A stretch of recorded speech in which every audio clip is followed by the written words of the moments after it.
गरम धरम ढाबा को लेकर मुसीबत में फंसे हैं धर्मेंद्र। अजीम अदाकार धर्मेंद्र को कोर्ट का समन जारी किया गया है। दिल्ली के पटियाला हाउस कोर्ट ने ये समन भेजा है। गरम धरम ढाबे में धोखाधड़ी का मामला सामने आया और एक कारोबारी ने इस मामले में शिकायत दर्ज करवाई और उसी को लेकर अब धर्मेंद्र को ये समन जारी किया गया है। तो धर्मेंद्र की मुश्किलें ऐसे में बढ़ सकती हैं। तो गरम धरम ढाबा मामले को लेकर मुसीबत में आते हुए नजर आ रहे हैं एक्टर धर्मेंद्र।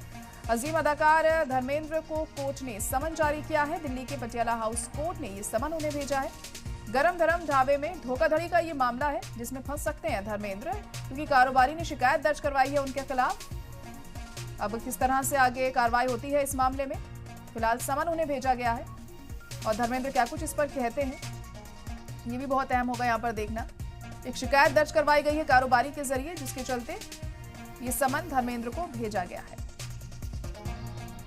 और हमारे नुमाइंदा अरविंद सिंह इस वक्त जुड़ चुके हैं। अरविंद, तो धर्मेंद्र को जो समन जारी किया गया है, क्या जानकारी इस बारे में मिल पा रही है अभी?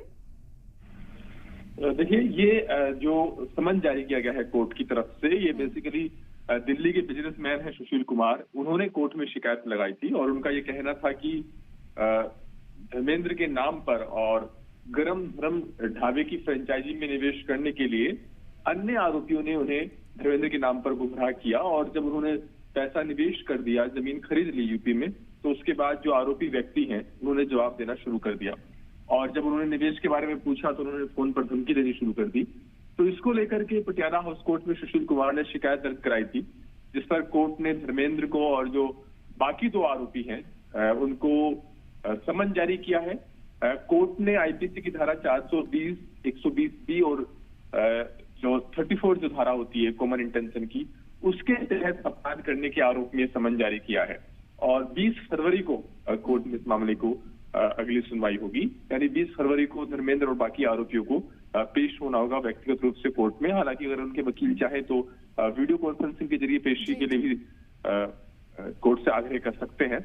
लेकिन जो शिकायत कोर्ट में दायर की गई थी उसमें कोर्ट ने प्राइमा फेसी ये पाया कि शिकायत में जो आरोप लगाए गए हैं वो संजीदा आरोप हैं और इस लायक है कि इस मामले में आरोपियों को समन जारी किया जा सकता है।